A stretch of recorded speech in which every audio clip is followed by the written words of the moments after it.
Spain's tourist numbers are still rising. Yet, protesters are marching through holiday towns saying mass tourism has simply gone too far. In late July, for example, protesters filled the streets of Mallorca. On the 8th of August, they marched again through Sola. Visitors in Barcelona have even been sprayed with water pistols, while banners elsewhere have told foreigners to go home. This is Fuengirola, on the Costa del Sol. From above, it looks like the Spain millions come searching for. It has long beaches, hotels, restaurants, apartments, and a coastline not only to die for, but designed around visitors. But that success is exactly where the argument begins. Spain received around 9.7 million international tourists in June 2026 alone. During the first half of the year, visitor numbers increased by 4.6%. British travellers, for example, remain Spain's largest overseas tourism market. This is not a country suddenly closing its doors. Tourism remains enormously important, particularly in the Balearic Islands, the Canary Islands, and here on the Costa del Sol. The people protesting are not imagining the pressure. In popular destinations, homes that once housed local families have become short-term holiday rentals. Workers can struggle to live near the very hotels and restaurants where they work. Roads, water supplies, and public services face extra pressure. Some neighborhoods can even begin to feel as though they exist for visitors rather than the residents. Most campaigners are not demanding that every holidaymaker disappear.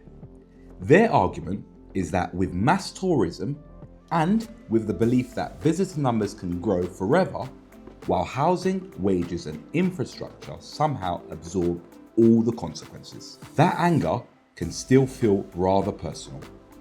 A banner aimed at foreigners or a water pistol pointed at people eating in a restaurant is intimidating and unfair. But those confrontations are the most dramatic edge of a much larger dispute. Who benefits from tourism and who pays its hidden cost? Spain is also not one enormous holiday resort. Mallorca is not Fuengirola. Barcelona is not a quiet inland town. The pressure changes between regions, cities, and individual neighborhoods.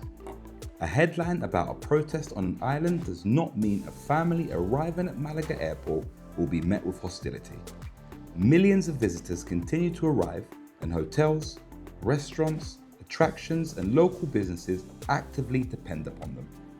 Spain's national strategy is not to eliminate tourism. It is to make tourism more socially, economically, and environmentally sustainable. So what does this mean if you're planning to visit? First, check that your accommodation is properly registered. Illegal holiday rentals are a major source of resentment because they can remove homes from the residential market.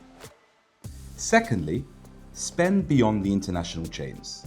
Independent cafes, restaurants, shops, and attractions allow more of your money to reach the local community. Third, remember that the apartment beside your holiday rental may be someone's permanent home. Noise, rubbish, and basic consideration matter. Finally, consider traveling outside the most overcrowded weeks or exploring beyond the same famous hotspots. Spain contains thousands of communities that want the opportunity tourism brings without experiencing the same level of pressure. In my opinion, for what it's worth, none of this means tourists should feel guilty for taking a holiday. Travel creates jobs, supports businesses, and lets people experience places beyond their own lives. But spending money does not buy ownership of a destination, and creating employment does not require residents to accept unlimited growth. So, is Spain turning against tourists? In the simple answer, no, not in the way headlines or the mainstream media suggest. Spain still welcomes visitors, and the numbers prove it. What is changing is the assumption that more tourism must always mean better tourism. The message is not never come to Spain. It is that a successful destination must remain somewhere its own people can afford to call home. The future depends on finding that very balance. Visitors who feel welcome, residents who feel heard, and coastline like this remaining real communities rather than backdrops created entirely for someone else's holiday.